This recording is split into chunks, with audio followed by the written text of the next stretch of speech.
My name is Eleanor Hayes. I'm 67 years old, and the moment my husband told me I was too old for him, something inside me didn't break. It crystallized, like water turning to ice, sharp and clear and unforgiving. I didn't cry. I didn't beg. I smiled. And in that smile lived 43 years of a marriage I thought was built on love, now revealed as something far more fragile. What my husband didn't know, what he couldn't have known, was that his words had freed me from a cage I didn't realize I'd been living in.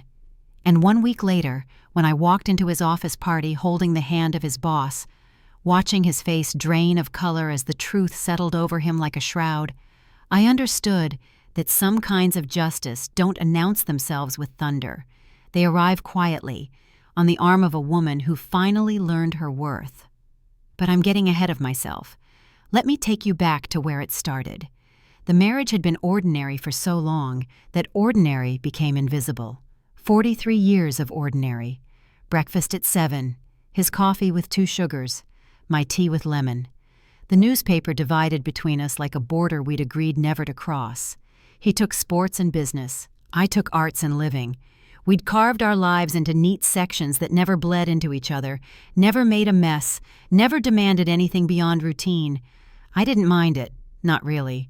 There's comfort in ordinary, safety. I'd raised our 2 children in that ordinary house with its ordinary garden.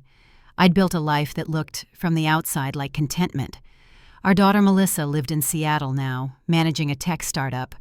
Our son David practiced law in Boston. They called on Sundays. They sent cards for birthdays. They had their own ordinary lives. And Richard, my husband Richard, worked at Whitmore & Associates, a mid-sized pharmaceutical consulting firm where he'd climbed to senior analyst over 3 decades. He was good at his work, meticulous, detail-oriented, the kind of man who color-coded his file folders and alphabetized his bookshelf, the kind of man who, I realized too late, had been color-coding me out of his life for years without my noticing. It was a Tuesday evening in late September when everything shifted. The kind of evening that should have been unremarkable. I'd made pot roast, his favorite. The house smelled like comfort food and the fading summer that lingered in the curtains. I'd set the table the way I always did, cloth napkins folded into triangles, water glasses filled, a small vase with flowers from the garden. He came home at 6:15, exactly on time, and I heard something in the way he closed the door. Not a slam, just a decisive click, like punctuation at the end of a sentence I hadn't known he was writing. "Eleanor, we need to talk." Those 5 words. They rewrote everything. I turned from the stove, wooden spoon still in my hand, and looked at him. Really looked at him, for the first time in months. When had the gray at his temples become distinguished instead of just gray? When had he started wearing cologne to work? When had his eyes stopped finding mine across rooms? "About what?" I asked, though somewhere deep I already knew. He sat at the table but didn't loosen his tie. That should have been my first clue. Richard always loosened his tie the moment he walked through the door. It was his ritual, his transition from work to home. But tonight, the tie stayed knotted, like he was still at work, still in professional mode, still dealing with something that required formality. "I think we should separate." The wooden spoon clattered against the stove. I remember that sound, how loud it was in the sudden silence, how it seemed to echo longer than physics should allow. "Separate," I repeated. Not a question, just the word, held up between us like evidence. "I've been thinking about this for a while," he continued, and his voice had that careful modulation he used in presentations, like he'd rehearsed this, maybe in the car on the way home, maybe in the bathroom mirror at work. "We've grown apart, Eleanor. You have to admit that. We're not the same people we were when we got married." "No one is," I said quietly. "That's called living." He flinched at that, just barely, but I saw it. "You don't understand. I need more. I need to feel alive again." "And I make you feel dead?" The question came out softer than I intended, almost curious, like I genuinely wanted to know the answer. "You make me feel old," he said, and there it was. the truth underneath all the careful words. When I'm with you, all I see is routine and sameness and getting older. I look at you and I see my own mortality. I should have been angry. Looking back, I wish I had been. Anger would have been cleaner, sharper, more useful. Instead, I felt something hollow opening up inside me, a cavern I hadn't known existed. I see, I said, which was a lie. I didn't see anything except the ruins of what I'd thought we'd built together. There's someone else, he added, and I almost laughed at how textbook it was, how predictable. Of course there was someone else. Men like Richard didn't leave ordinary for nothing. They left ordinary for something they convinced themselves was extraordinary. Let me guess, I said, moving the pot off the burner, because some part of me was still domestic, still worried about burning dinner even as my marriage incinerated. She's younger. Her name is Vanessa. She's 34. 34. I was 34 when David was born, when I was juggling a toddler and an infant and a husband who worked 60-hour weeks. 34 felt like ancient history, like another lifetime, like another woman entirely. And she works with you, I continued, filling in the blanks of a story I'd heard 1,000 times from other women, never thinking I'd be living it. She's in marketing. She's brilliant, Eleanor. She sees the world differently. She makes me feel... He trailed off, searching for the word. Young? I supplied. Alive? Relevant? All those things I apparently don't make you feel anymore? You're being reductive. I'm being accurate. He stood up then, adjusting his tie, and I noticed his hand was shaking slightly. Good. At least he had the decency to be nervous. I'll stay at a hotel tonight. We can figure out the details later. The house is yours, obviously. I'm not trying to be cruel here, Eleanor. I'm just being honest. How generous, I said. And finally, I felt the first spark of something hot and bright beneath the numbness. 43 years of marriage, and you'll let me keep the house. I should send you a thank you card. Don't be like this. Like what? Like a woman who just found out her husband is leaving her for someone young enough to be his daughter? How exactly should I be, Richard? He moved toward the door, paused with his hand on the frame. You're too old for this kind of drama, Eleanor. Let's try to handle this with dignity. Too old. Those two words hung in the air after he left, after I heard his car pull out of the driveway, after the house fell into a silence so complete it felt like the absence of sound itself. Too old for drama. Too old for feelings. Too old for love, apparently. Too old to be wanted. Just too old. I stood in that kitchen for a long time, pot roast congealing on the stove, and I felt something shift inside me. Not grief, not yet. Something colder, something more deliberate. I walked to the hallway mirror and looked at myself, really looked, the way Richard must have been looking at me, cataloging the lines around my eyes, the softness under my chin, the gray I'd been meaning to color but never quite got around to, the age spots on my hands. 67 years old enough to be invisible, apparently, old enough to be left behind, old enough to be discarded for a newer model. But as I stood there studying my reflection in the dimming light, I realized something Richard had fundamentally misunderstood. Age wasn't what he saw on my face. Age was what lived behind my eyes. Experience, knowledge, strategy, patience, the kind of wisdom that comes from surviving decades of small cruelties and large compromises, the kind of strength that doesn't announce itself but doesn't break either. And I smiled at my reflection, the same smile I'd given Richard when he said I was too old, a smile that held secrets, a smile that knew things, a smile that understood the game had just changed, even if Richard didn't realize it yet. Because here's what my husband didn't know. I wasn't ordinary. I'd been playing ordinary, wearing it like a costume I thought marriage required. Underneath, I'd always been something else. Someone else.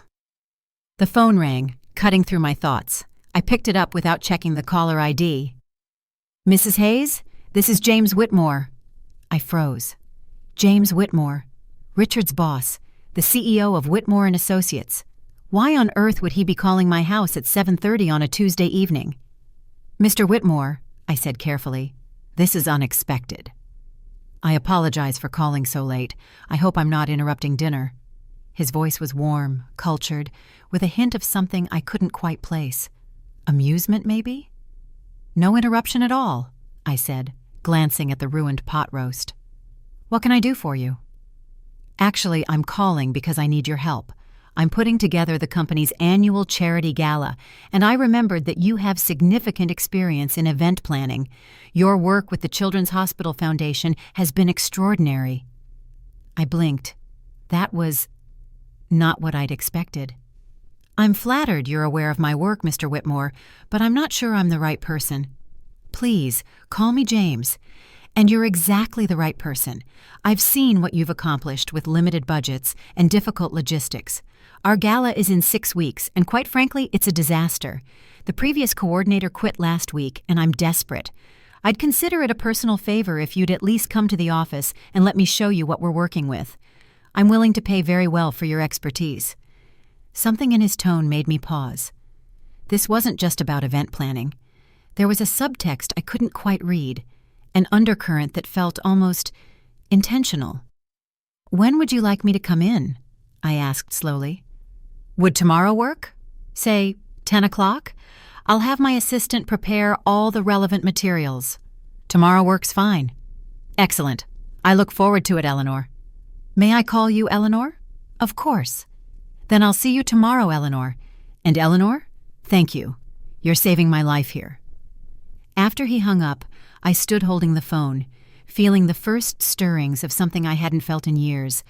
Not excitement, exactly. More like possibility. The sense that maybe, just maybe, Richard's abandonment had opened a door I hadn't known existed. I didn't sleep that night. Instead, I sat in my study, the room Richard never entered, the room that was entirely mine, and I thought about the version of myself I'd put away when I got married. The ambitious version, the strategic version, the version that had run her own event planning business before the children came, before ordinary became easier than extraordinary. I pulled out old portfolios, old contacts, old pieces of myself I'd tucked away like winter clothes you don't expect to need again. And I remembered who I used to be, who I maybe still was, underneath all those years of being Richard, Hayes's wife. The next morning I dressed carefully, not ordinary housewife carefully, deliberately carefully. I chose a slate blue suit I'd bought years ago for a fundraiser and never worn again because Richard said it made me look too corporate. I styled my gray hair into a sleek bun. I applied makeup with the precision of someone preparing for battle. When I looked in the mirror, I didn't see a woman who was too old. I saw a woman who was exactly the right age for what came next. Whitmore and Associates occupied the 14th floor of the Morrison Building downtown. I'd been there exactly 3 times in 43 years of marriage, twice for Christmas parties, once for Richard's 25th anniversary celebration.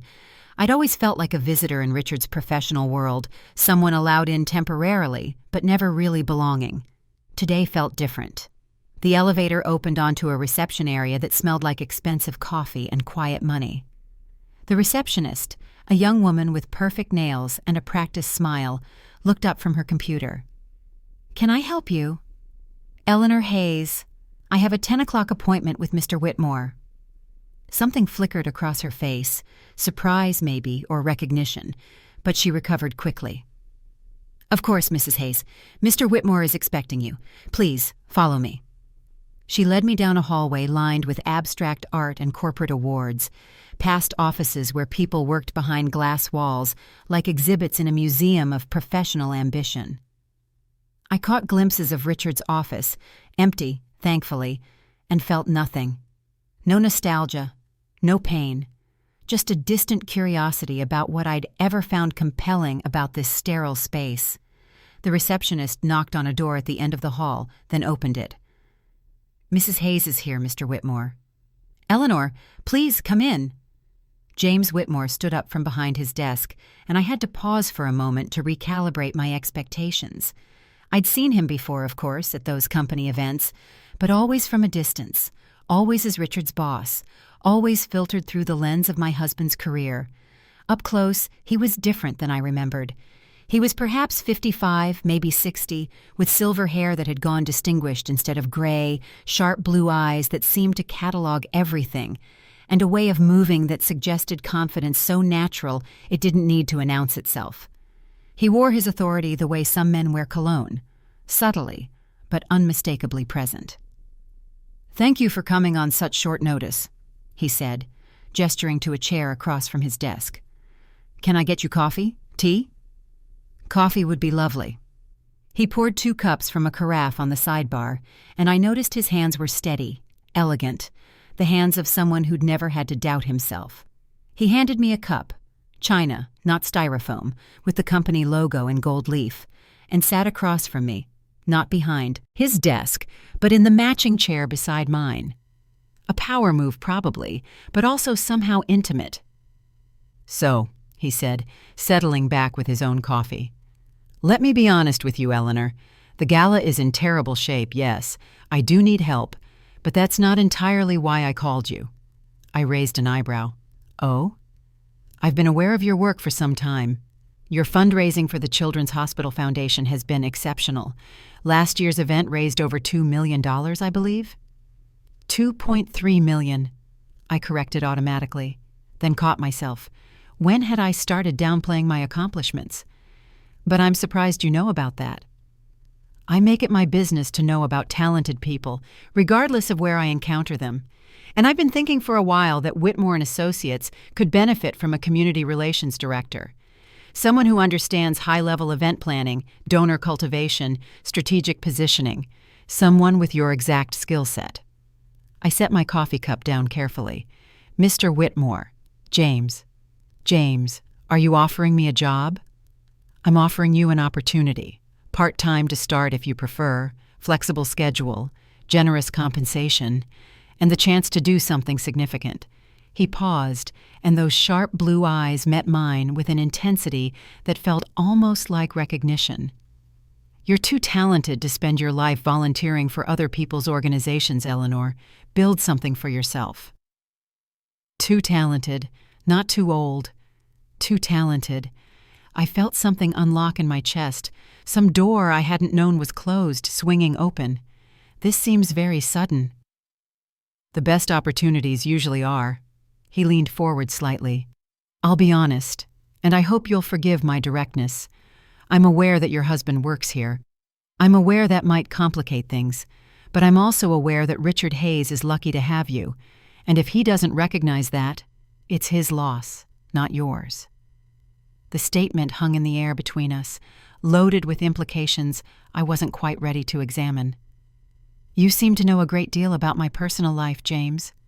I know that you deserve better than ordinary, and I know that you're exactly what this company needs." He stood up, moving back to his desk, giving me space to breathe. "Think about it. No pressure. But if you're interested, I'd like you to start with the gala. Consider it a trial run. If we work well together, we'll discuss something more permanent." I should have been suspicious, should have questioned his motives, should have asked why Richard's boss was suddenly so interested in hiring Richard's wife. But instead, I heard myself saying, "When do we start?" His smile was small, but genuine. "Right now, if you're available, I'll have my assistant bring in all the gala materials, and we can start strategizing." It worked for 3 hours. And somewhere in those 3 hours, as we discussed vendors and venues and donor cultivation strategies, I realized something startling. I was good at this. Not just competent, not just adequate, actually genuinely skilled. I'd forgotten what it felt like to use my brain for something beyond grocery lists and volunteer committee meetings. I'd forgotten what it felt like to be seen as capable, valuable, essential. James was an easy collaborator. He listened more than he talked, asked intelligent questions, deferred to my expertise without making it feel like condescension. When I suggested we move the gala from the country club to the art museum, he didn't argue. He immediately pulled out his phone and called the museum director, who apparently owed him a favor. "Done," he said, hanging up. "The museum is ours for the evening. Your instinct was right. The art museum makes a much stronger statement about the kind of company we want to be." "How did you know?" "Because your company consults on pharmaceuticals that help people. The country club says old money and exclusivity. The art museum says culture, community, investment in beauty. It tells a different story. He looked at me for a long moment, and I saw something shift in his expression, respect deepening into something more complex. You see things other people miss, don't you? I've had a lot of practice being invisible. You notice things from the margins. You shouldn't be in the margins, Eleanor. The words were simple, but they landed with weight, with intention, with a kind of attention I hadn't received in so long I'd forgotten what it felt like. My phone buzzed. A text from Richard. Need to pick up some things from the house. We'll come by this evening. I showed James the text without quite knowing why. Maybe I wanted him to see that I wasn't hiding anything. Maybe I wanted him to understand the situation fully. Maybe I just wanted someone to witness what was happening to my life. He read it, his expression neutral. Would you like me to arrange for building security to help you change the locks? I know an excellent locksmith. I blinked. That's very thoughtful, but unnecessary. Is it? He handed my phone back. Eleanor, I'm going to overstep here, and I apologize in advance, but I've worked with Richard Hayes for 12 years. He's competent, detail-oriented, utterly lacking in imagination, and if he's chosen to walk away from you, then he's also lacking in judgment. Don't make yourself small for someone who couldn't see your size in the first place. I felt tears prickling behind my eyes and blinked them back hard. You don't know me well enough to say that. I know enough, and I'd like to know more, if you'll let me. The subtext in that sentence was unmistakable. This wasn't just about business, or maybe it was entirely about business, and I was reading romance into professional courtesy because my husband had just left me and my ego was bruised. I couldn't tell. The ground beneath me felt unstable, like everything I'd known about my life had turned liquid. I should go, I said, standing up. I'll work on the gala timeline tonight and have something to you by tomorrow afternoon. Eleanor. He stood as well, and we faced each other across his office, and I felt the air between us charged with something I couldn't name. The office party is next Friday, annual staff appreciation event. I'd like you to attend, as my guest. I think it would be good for people to meet our new community relations director, if you accept the position, that is. I haven't accepted yet. But you will. Not arrogant, just certain. And when you do, people should know who you are. Not as Richard Hayes' wife. As Eleanor Hayes, the woman who's going to transform how this company engages with the community. I thought about Richard, about how he'd kept his work life and home life in separate boxes, never letting them touch, never letting me into his professional world, except as decoration at mandatory social events. I thought about being introduced as Richard's wife for 43 years, as if I had no identity beyond my relationship to him. What time? I asked. 7 o'clock, cocktail attire. And Eleanor? He walked me to the door. Bring your confidence. You're going to need it. I spent the week preparing for the gala with an intensity that surprised me. I contacted old vendors, reached out to donors, built spreadsheets and timelines and contingency plans with the kind of meticulous attention to detail that Richard would have recognized if he'd ever bothered to notice what I did with my time.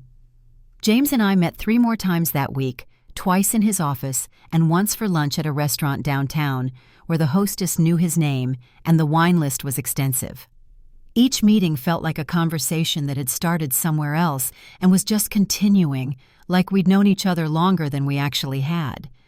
He asked about my children, my volunteer work, my opinions on art and music and city politics. He asked about me, not about Richard, not about my marriage, just about me as a separate person with separate thoughts. It was intoxicating being seen that way, being heard. Richard came by the house twice that week, picking up clothes and toiletries and files from his home office. We barely spoke. He moved through the rooms like a ghost, there but not there, and I realized with startling clarity that he'd been a ghost in this house for years. I just hadn't noticed because I'd been haunting it right beside him. On Thursday evening, as he was leaving with another box of belongings, he paused at the door. You seem different. Do I? Lighter somehow. I thought you'd be more upset. I smiled, the same smile I'd given him that first night. Maybe I'm relieved, Richard. Did that occur to you? He flinched. The lawyers will be in touch about the divorce proceedings. I assume you'll want to hire someone. Already done. I hadn't, actually. But I would. Tomorrow. First thing. Anything else? Vanessa and I are going public next week.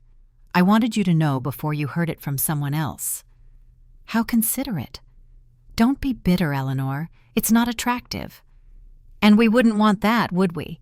Me being unattractive. That's the whole problem, isn't it? I opened the door wider. Goodbye, Richard. Don't forget to take your reading glasses. They're on the bedside table. After he left, I poured myself a glass of wine and sat in the study, and I felt something settle in me. A decision crystallizing. Richard wanted to go public with Vanessa? Fine. Let him. I had my own debut to plan. Friday arrived with unseasonable warmth, October pretending to be September, the air golden and forgiving. I spent the afternoon getting ready for the office party with the kind of care I used to reserve for important events, back when I still believed my marriage was worth preserving. I chose a dress I'd bought on impulse 6 months ago and never worn, burgundy silk that draped rather than clung, elegant but not trying too hard. I had my hair done professionally, styled in soft waves instead of my usual bun. I wore lipstick the same shade as the dress. I put on the pearl necklace my grandmother had left me, the one Richard always said was too flashy for everyday wear. When I looked in the mirror, I saw someone I'd almost forgotten existed. Not younger, not trying to be younger, just more present, more defined, more Eleanor.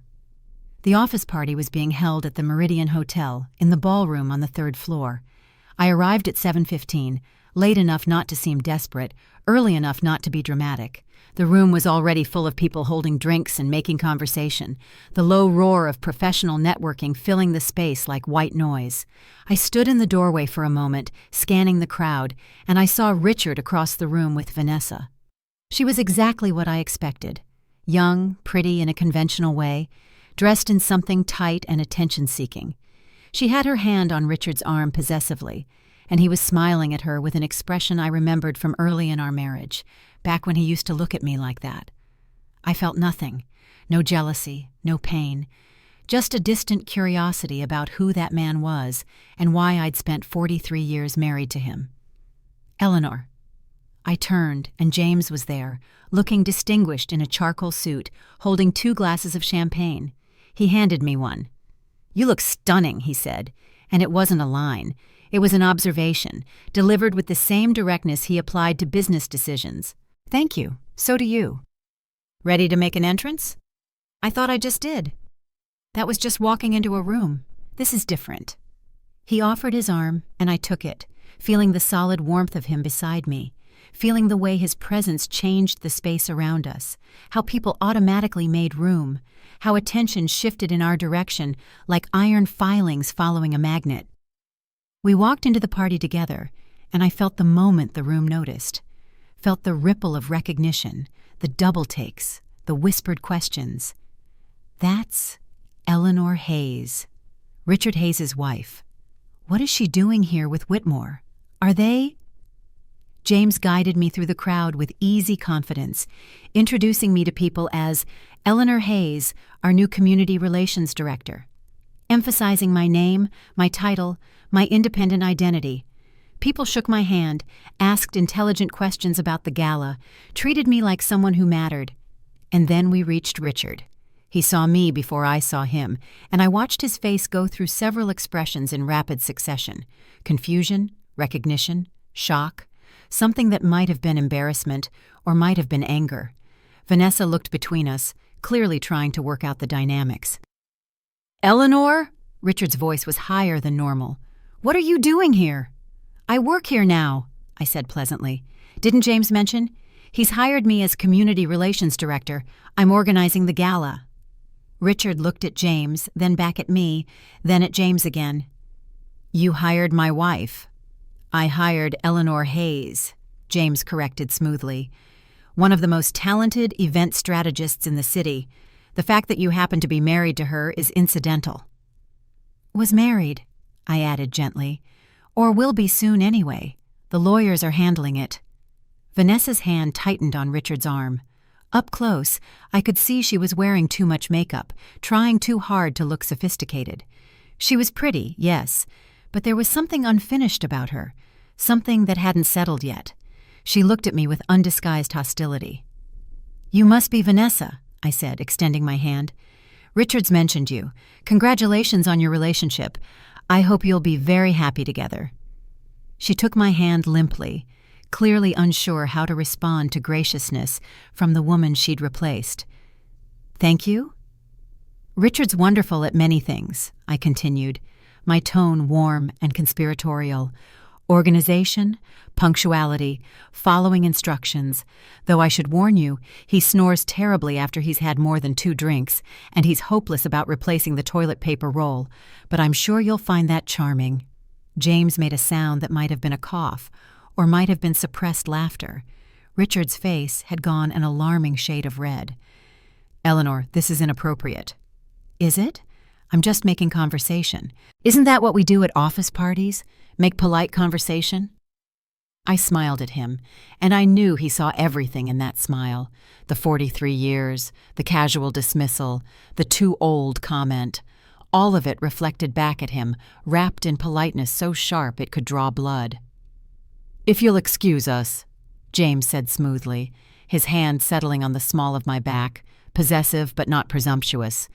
I need to introduce Eleanor to some of our board members. Richard, Vanessa, enjoy your evening.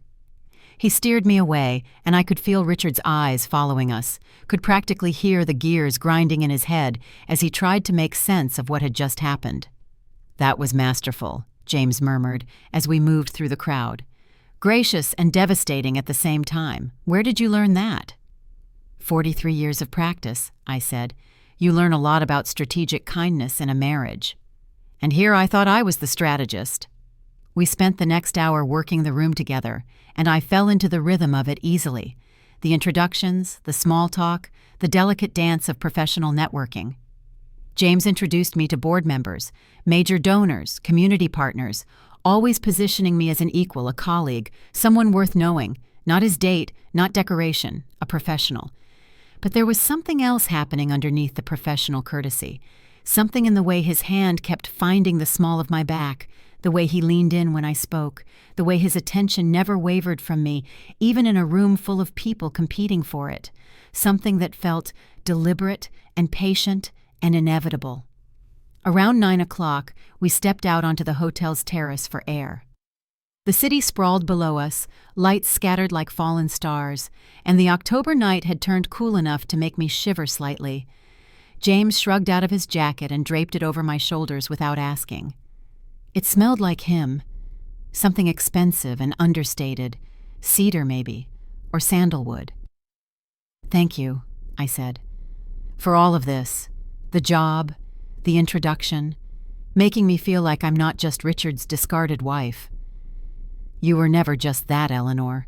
You were always more. He just couldn't see it. I turned to face him, and in the dim light of the terrace, with the party noise muffled behind us, it felt like we were the only 2 people in the city. Why did you really hire me, James? I told you. You're talented. There are lots of talented people. Why me specifically? He was quiet for a moment, considering. Do you really want to know? I asked, didn't I? I've been watching you for 3 years, Eleanor. Since that fundraiser where you turned a logistical disaster into the most successful event the Children's Hospital Foundation had ever hosted. You were magnificent that night, calm and capable and quietly brilliant. And Richard spent the entire evening ignoring you, talking to clients, treating you like you were invisible. It made me furious. I felt my breath catch. 3 years? I don't act impulsively in business. I observe, I strategize, I wait for the right moment. When I heard Richard had left you, I saw an opportunity, not to take advantage, he added quickly, seeing my expression.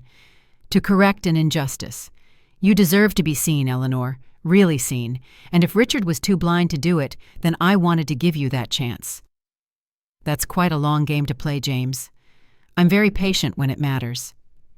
He stepped closer, and I could feel the warmth radiating from him despite the cool air. "And you matter, Eleanor. You've mattered to me for a long time." "We barely know each other." "Then let's fix that. Have dinner with me tomorrow night. Not business, just dinner." I should have said no. Should have explained that I was in the middle of a divorce, that I wasn't ready for anything new, that this was all happening too fast. But instead, I heard myself say, "What time?" 7. I'll pick you up." "You don't know where I live." "I'll figure it out. I'm very good at research." I laughed, surprising myself. When had I last laughed like that? Genuine amusement, not polite social laughter. I'm beginning to see that. We went back inside, and I saw Richard watching us from across the room, his expression dark and calculating.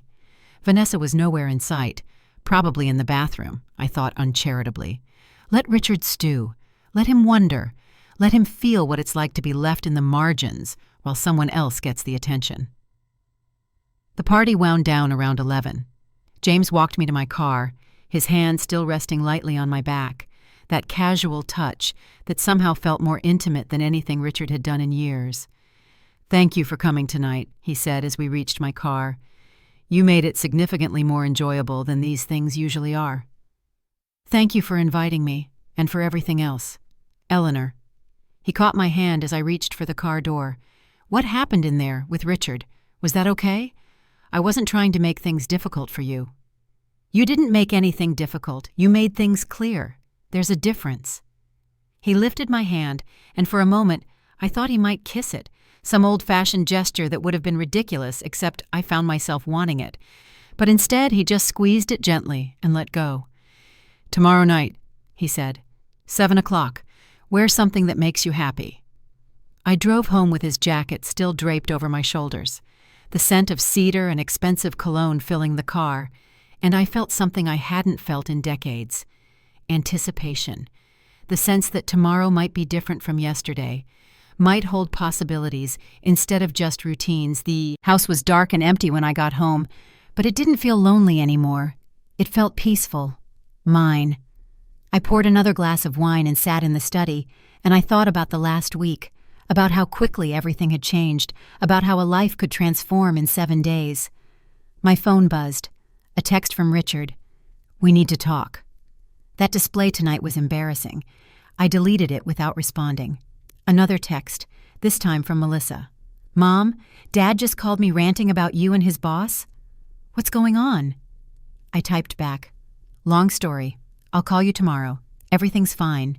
Better than fine, actually." And then a third text from James. "Thank you for tonight. You were extraordinary. Sleep well." I stared at that last message for a long time, at the simple words that somehow carried more weight than they should. You were extraordinary. Not competent. Not adequate. Extraordinary. I fell asleep in the study chair, James's jacket still around my shoulders, and I dreamed about terraces overlooking cities, about hands that held without gripping, about being seen for the first time in years. Saturday arrived with rain, the kind of steady autumn rain that makes everything smell like earth and endings. I spent the morning calling my children, explaining the situation with their father in terms that were honest but not bitter. Melissa was shocked but supportive. David was quieter, more analytical, asking questions about logistics and timelines and whether I needed a lawyer recommendation. "I'm proud of you, Mom," he said finally. "I know that's weird to say about your parents getting divorced, but Dad's been kind of an ass for a while now. We've noticed." "Have you?" "Yeah, the way he talks to you like you're not really there. It bothered us, but we didn't know if we should say anything." I felt tears prickling again, but they were different this time. Not grief, something closer to relief. "I'm going to be fine, David. Better than fine." "I believe you. You sound different. Lighter." There was that word again. Lighter. As if I'd been carrying something heavy for so long, I'd forgotten it was weighing me down until I finally set it aside. I spent the afternoon preparing for dinner with an attention to detail that felt both excessive and necessary. I tried on 6 different dresses before settling on a simple black wrap dress that was elegant without trying to compete with youth. I did my makeup carefully, not hiding the lines around my eyes, but somehow making them look like character instead of age. I wore my grandmother's pearls again because they made me feel connected to something older than my failed marriage, some lineage of strong women who had survived worse. James arrived exactly at 7, carrying flowers, not roses, which would have been too obvious, but something more unusual, orchids in deep purple that looked almost black in the fading light. I thought about bringing wine, he said as I let him in, but that seemed presumptuous, so I went with flowers that match your general aesthetic. My aesthetic? Elegant, unexpected, harder to categorize than people assume. I took the flowers, feeling absurdly touched. That might be the nicest thing anyone said to me in years. Then people haven't been paying attention. He drove us to a restaurant I'd never been to, tucked away in a part of the city I usually avoided. Too expensive, too intimidating, too much the kind of place Richard would have dismissed as pretentious. But the inside was warm and intimate, with low lighting and tables spaced far enough apart that conversations felt private. The maitre d' greeted James by name, led us to a table by the window, and I realized this was James's world, a world where people knew his name, where he moved with easy confidence, where he belonged without having to announce it. "Come here often?" I asked, settling into my chair. "Often enough, but it's better with company." He handed me a menu. "Order whatever you want. No judgment, no restrictions." I realized with a start that I'd spent 43 years moderating my orders in restaurants, choosing cheaper items, avoiding dishes Richard would consider fussy, performing restraint I didn't actually feel. Now, looking at the menu, I felt a small rebellion stirring. I ordered the most expensive thing on the menu, a seafood dish I couldn't even pronounce, just because I could. James smiled like he knew exactly what I was doing. "Excellent choice. I'll have the same." We talked through dinner like old friends catching up rather than two people on a first date. He told me about his career, how he'd built Whitmore & Associates from a small consulting firm into something significant, how he'd made strategic decisions that paid off and risky moves that sometimes didn't. He talked about his ex-wife, a brief marriage in his 30s that ended amicably, and his daughter, who lived in London and ran an art gallery. "She's brilliant," he said, and I could hear the pride in his voice. "Completely uninterested in pharmaceuticals, thank God. She sees the world differently, like you do." "You keep saying that I see things differently. Because you do. Most people look at a problem and see obstacles. You look at a problem and see possibility. It's a rare gift." Richard would say I see problems that don't exist, that I complicate things unnecessarily. Richard is an idiot, said flatly, without heat, just as observable fact. I laughed, surprising myself again. "You can't say that. He works for you." Which is how I know it's true. He's competent at following instructions, but incapable of original thought, useful but limited, and blind, apparently, if he couldn't see what he had in you. The waiter brought our food, and for a while we ate in comfortable silence, and I marveled at how easy this was. No performance, no carefully navigating around sensitive topics, just two people sharing a meal and honest conversation. "Can I ask you something?" I said finally, setting down my fork. "Anything." "Why me, really? I know what you said about watching me for 3 years, but that still doesn't entirely explain this. You're successful, attractive, clearly not lacking for options. Why pursue your employee's soon-to-be ex-wife?" He considered the question seriously, swirling wine in his glass. "Do you know what I see when I look at you, Eleanor? A 67-year-old woman with gray hair and too much history? I see someone who spent 4 decades making other people's dreams possible while setting aside her own, someone who built a marriage and raised children and volunteered countless hours and somehow still managed to become exceptional at something Richard probably never even acknowledged, someone who was told she was too old by a man who couldn't recognize that age isn't diminishment, it's accumulation, experience, wisdom, depth, power." He leaned forward. "When I look at you, I see possibility, not in spite of your age, because of it." I felt something crack open inside me, some sealed place where I'd been storing all the hurt and dismissal and casual cruelty. You can't possibly mean that. I absolutely mean it. Eleanor, you're about to discover something important. The person you were before Richard, before marriage, before all those years of compromising yourself into something smaller. That person is still there, and she's magnificent. I saw glimpses of her that night at the fundraiser. I saw more of her at the office party, and I'd very much like to see what she's capable of when she's not performing for someone who didn't appreciate her. This feels like a lot of pressure for a first date. He smiled. Fair point. Let me rephrase. I like you, Eleanor. I find you interesting and impressive, and I'd like to spend more time with you. No pressure, no expectations beyond mutual enjoyment. Is that less intimidating? Slightly. Good. Then let's enjoy dessert and continue this lovely conversation without assigning it too much meaning. Sometimes a date is just a date. But it wasn't just a date, and we both knew it. There was something forming between us, something that felt both dangerous and inevitable, like a current pulling us towards something neither of us could quite name yet. We left the restaurant around 10:30, stepping out into cool night air that had cleared after the rain. The streets were glossy with water, reflecting streetlights and neon in ways that made the city look painted, unreal, full of possibility. "Walk with me?"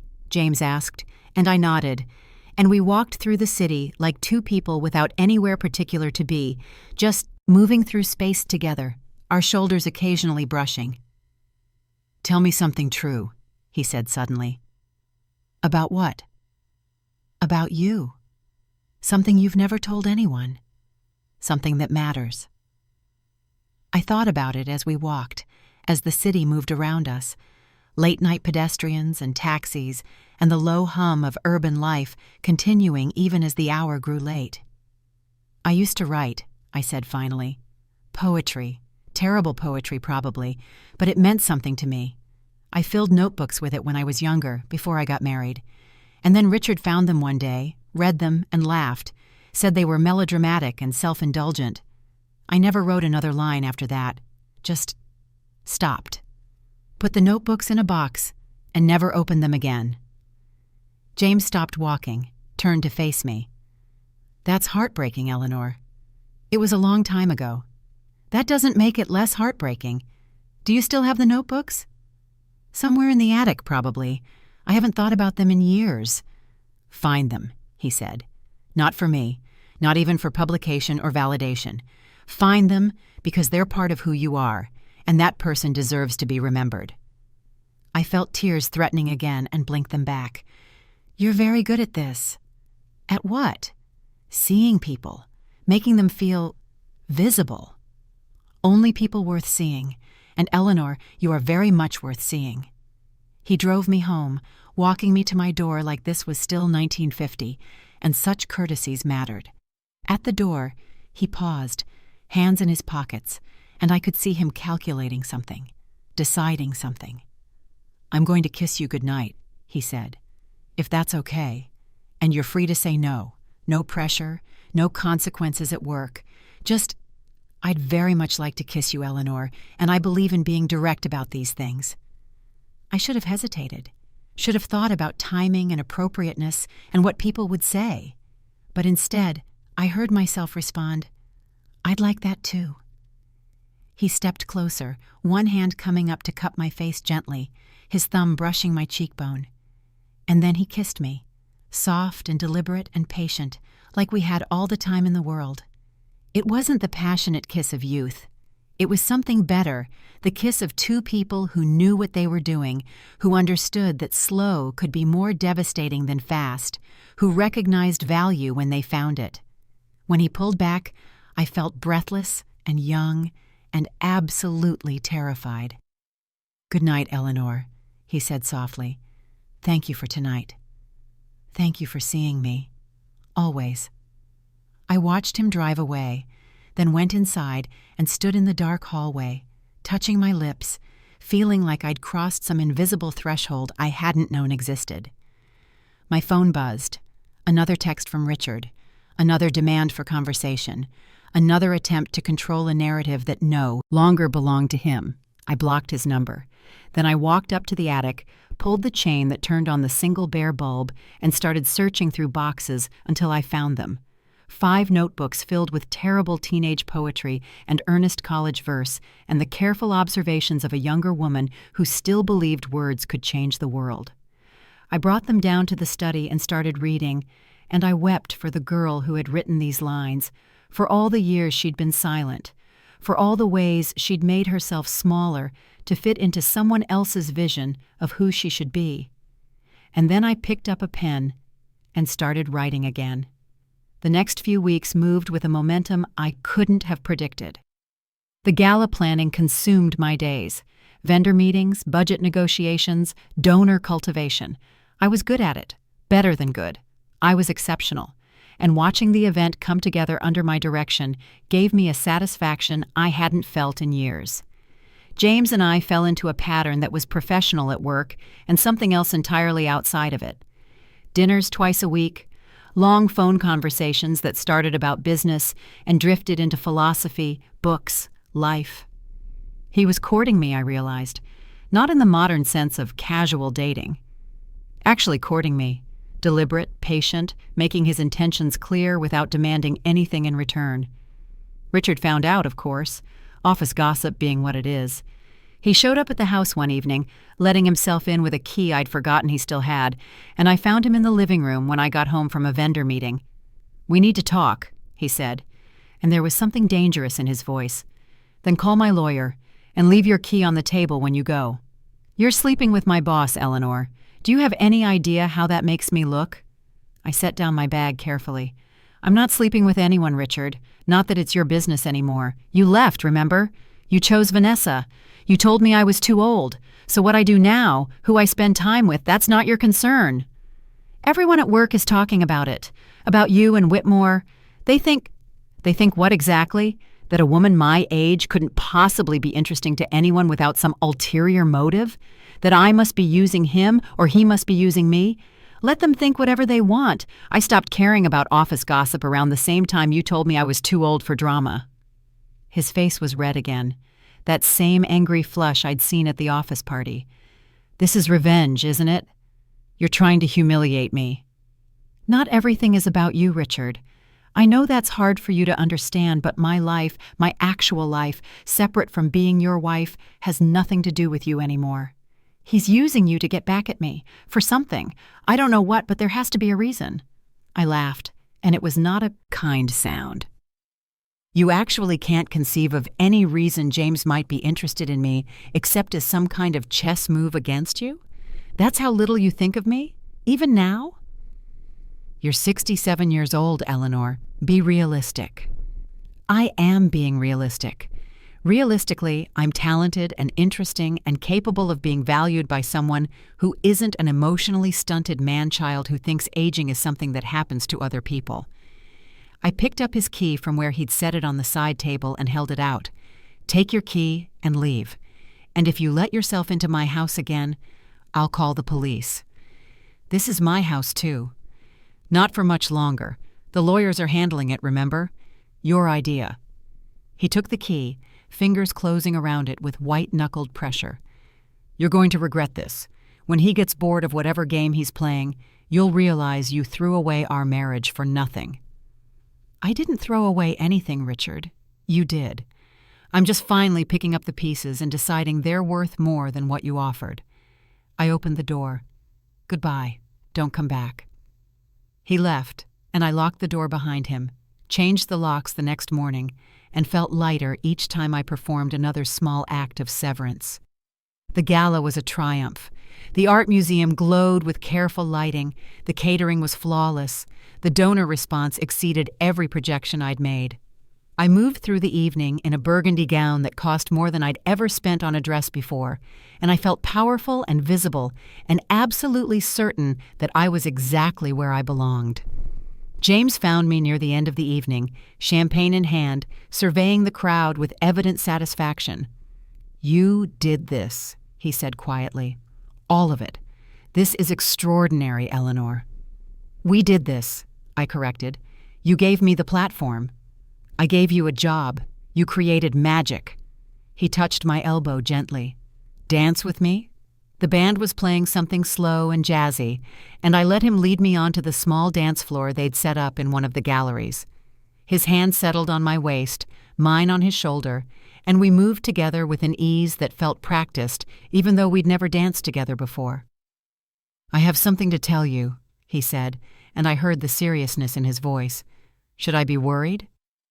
"I'm falling in love with you, Eleanor. Have been for a while now, probably, and I wanted you to know. No pressure, no expectations, just truth." I missed a step, stumbled slightly, and he caught me easily. "James, you don't have to say anything back. I just wanted you to know where I stand. You're remarkable.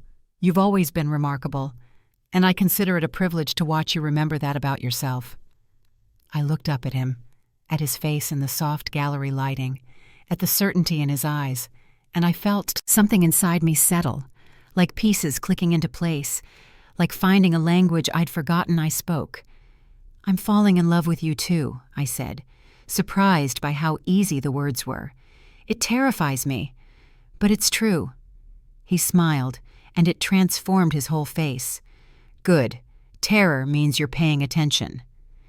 We danced the rest of the song, and then another, and around us the gala continued, but I barely noticed. I was too busy feeling like my life, my real life, the one I'd set aside so long ago, had finally begun again. Richard tried to cause problems after that, complained to HR about favoritism, suggested to anyone who would listen that James had only hired me to get back at him for some imagined slight, made Vanessa's life miserable with his paranoia about office politics. But the thing about truth is, it has weight that gossip doesn't, and the truth was that I was good at my job, exceptional at it. The gala had raised record funds. Donors were calling to work with me specifically. The board loved me. Within 3 months, James expanded my role, gave me a team, a budget, real authority. Richard quit 6 months later, took a job at a competing firm for less money and less prestige. I heard through mutual acquaintances that things with Vanessa weren't going well. Apparently, being young and pretty wasn't enough to sustain a relationship when you had nothing else in common. Apparently, she was already looking for an exit strategy. I felt nothing when I heard that. Not vindication, not satisfaction, just a distant recognition that karma, when it works, is usually quieter than people expect. James and I didn't rush anything. We dated for a year before he asked me to move in with him, and I sold the house I'd shared with Richard without a second thought. We traveled, Paris, Kyoto, Buenos Aires, and I filled new notebooks with poetry and observations and the careful documentation of a life finally being lived fully. On our second anniversary, he asked me to marry him, and I said yes without hesitation. Not because I needed to be married, not because I needed his validation, but because I'd finally learned the difference between compromise and partnership, between making yourself small and letting someone see you at full size. We got married on the museum terrace where we'd held the gala, surrounded by the art and beauty we'd both learned to value. Melissa and David were there, and James's daughter flew in from London, and it felt right in ways my first wedding never had. It felt like beginning something rather than ending something, like choosing rather than settling. Richard didn't attend, obviously. I heard later that he'd sent a gift, some generic crystal vase with a card that said, "Best wishes." I donated it to charity without opening the box. I'm 72 now. James is 77. We have our health and our work and each other, and I've learned that love at this age is different than love at 25. It's quieter, more intentional, built on recognition rather than projection, seeing someone as they actually are and choosing them anyway. People sometimes ask me if I regret the years I spent with Richard, if I wish I'd left sooner. But I don't think about it that way. Those years made me who I am. They taught me what I was capable of surviving. They showed me that strength isn't always loud or obvious. Sometimes strength is just staying alive long enough to discover you deserve better. Richard turned 70 last month. I heard he's alone now. Vanessa left years ago. The children rarely visit. He's retiring without fanfare or celebration. Part of me feels sorry for him. Part of me remembers that we create our own prisons, and he built his walls long before I left. I still write poetry. Bad poetry, probably. But it's mine, and that matters more than quality. James reads everything I write and tells me it's brilliant, and I know he's biased, and I don't care.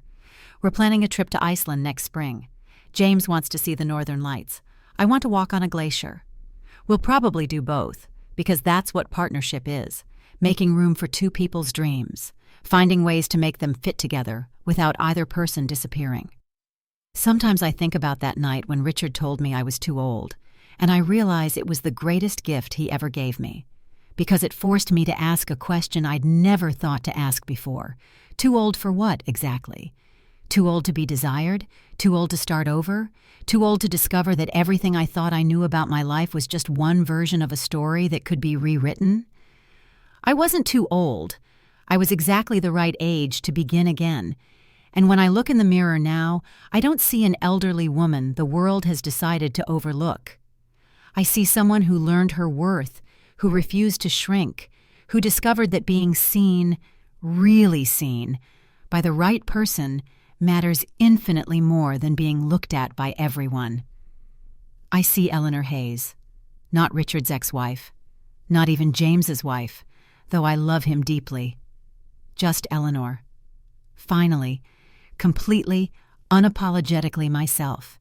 And that, I've learned, is worth more than all the years I spent being too small for someone else's comfort. The story could end there, with wisdom and peace and hard-won perspective. But life isn't neat like that. There's one more thing I need to tell you, one more piece that completes the circle. Last month, Richard called me, first time in 3 years. His voice on the phone was older, smaller somehow, diminished by time and isolation. "Eleanor," he said, "I need to tell you something." I almost hung up, almost decided that conversation wasn't worth having, but curiosity won out. "I'm listening." I was wrong. About everything. About you, about us, about what mattered. I threw away the best thing in my life because I was afraid of getting old, and now I'm old anyway and I'm alone, and I realize you were never the problem. I was. I sat with that for a moment, with his admission and his regret, and I felt nothing. Not vindication, not anger, just a quiet recognition that some apologies come too late to change anything. Thank you for telling me that, Richard. Is there any chance we could talk? Have coffee?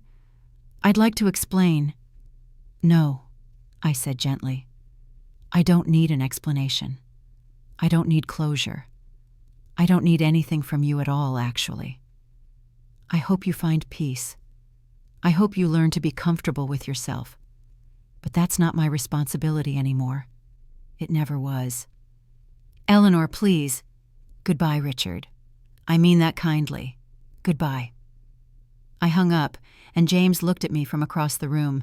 We'd been reading in companionable silence before the phone rang, and raised an eyebrow. "Richard?" he asked. "Richard. And?" "And nothing. Some chapters close themselves." He smiled and went back to his book, and I went back to mine, and the evening continued, peaceful and ordinary and absolutely perfect in its ordinariness. Because here's the final truth I learned. Revenge isn't about making someone suffer. Real revenge, the kind that actually heals you, is building a life so full and rich and satisfying that the person who hurt you becomes irrelevant. It's discovering that the best response to being told you're not enough is becoming so much more than anyone imagined you could be. Richard told me I was too old, and I proved him right in the best possible way. I was too old to settle, too old to shrink, too old to waste any more time on someone who couldn't see my value. I was too old to be anything except exactly who I am. And that, I've discovered, is the most powerful thing I've ever been.